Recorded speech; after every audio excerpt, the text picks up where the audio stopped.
What impact does this legislative gap have on Aboriginal women and children who are often forced to leave their homes on reserve? Aboriginal women suffer a disadvantage in many cases, and what we need is legislation like this that protect them, that protect their interests, that protect their children for the long term. And for many years women have suffered discriminations, and so these forms of discriminations, whether it be through MRP or other legislative changes, need to take place, and they need to take place now. What it does, it leaves the Congress and its PTOs in a really difficult situation, because we are trying and attempting to deal with these women and children. The unfortunate impact to us is we don't often have the resources, and for most part some of the shelters and some of the resources are run by our provincial resources, run by non-Aboriginal peoples who really don't understand the dynamics at play. And if, in fact, this bill fails again and the issue is not addressed, then we're going to have some serious problems. We're going to have more Aboriginal women and children living in poverty. We're going to have more dysfunctionality in our communities, more intergenerational problems that we're currently seeing as a result of residential schools where children and families were ripped apart, more gangs, more drugs, more alcohol abuse, and more violence. It's a vicious circle. I think that unfortunately what happens from this is that it's just a downfall. It's an accumulation of other issues that come up, because once you don't have a home, I mean, there's influences of drugs and other violence, not just necessarily domestic violence, but influences such as gang involvement, recruitment into gangs, and that sort of thing. And also we see issues with sexual exploitation of children as well. So when your options are limited as far as having a home and a place to go to, you're looking for other ways to get out and to kind of make things better. And unfortunately, those options are usually pretty limited and oftentimes very bad for women and their children.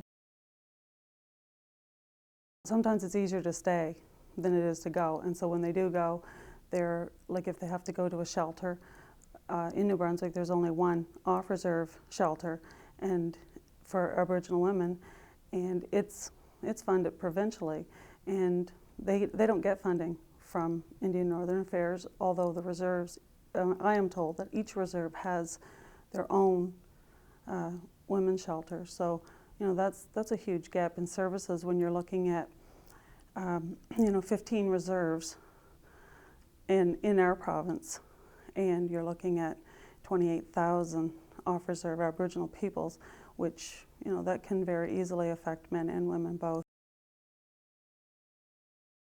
When women on reserve are forced to leave their homes because of domestic violence or for any reason, but especially that, it tears the family apart. They may have other family on the reserve, they may have children on the reserve that they have to leave behind, and moving off, it really does tear the whole family apart.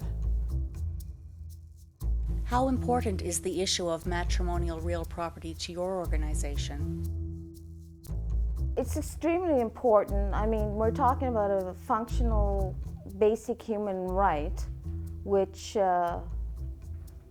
should address the needs and for our youth, our children, and our women and men. Because as I said, this is not just a phenomenon that's related to women. We're seeing a lot of men now, single dads, because of the domestic violence within their homes, also coming, seeking help. It has to be addressed in some way, shape, or form. And I believe that it's a very difficult issue to address. Nobody likes to admit that this type of a situation is happening in their communities.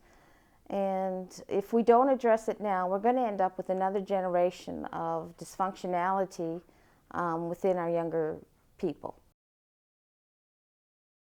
It's a very important issue to the Native Council, women losing their homes through domestic violence or through anything, but especially that.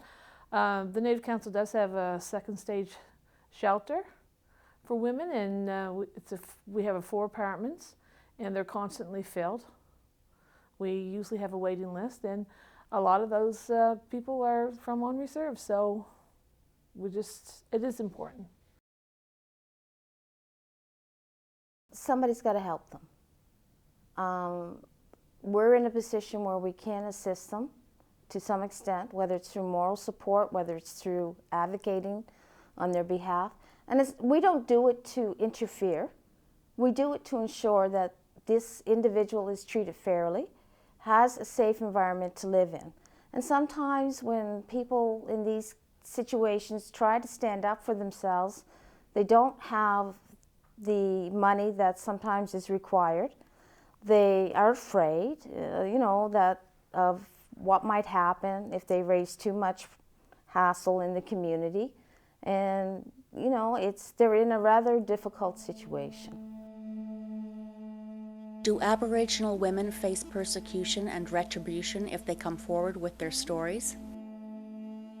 I know that we've recently, not necessarily in regards to Matrimonial Real Property, but we have just concluded a series of sessions with our members in regards to Section 67 and human rights on reserve. And I know one of the common themes that we heard, because we opened the sessions for people who reside on and off reserve. We wanted to make sure that everyone's voice was heard within the province of PEI. So we opened those sessions, and it was actually amazing to hear the number of people who would speak, but then when you asked for one-on-one dialogue, it was they were very reluctant to give their name, and that fear of retribution was always there, and that fear of information getting back, in a sense. It was amazing. So that fear does exist, and it's live and well within some of the Aboriginal and some of the Aboriginal men that we dealt with during that series. I have had women who will not come forward. They are scared. They're afraid for themselves and their children. They're afraid of what could happen. It's a very scary situation, it's a sad situation. These people essentially, you have heard in some communities where, that they've had things happen to their property or to their vehicles or the kids, but I wouldn't say that that's most of the time, but it does occur. So yeah, they're rather reluctant. I don't think they're any different than a non-Aboriginal woman who's afraid to come forward because of any, possible repercussions. Being a part of a community is a comforting thing for someone, and to all of a sudden be ostracized by your community for something that you're trying to do to make your life better can be a big issue. So coming forth and with a view that's against everybody else is a very scary thing for one person to do, or even a woman who has a support of even her family. So it's David versus Goliath kind of idea there.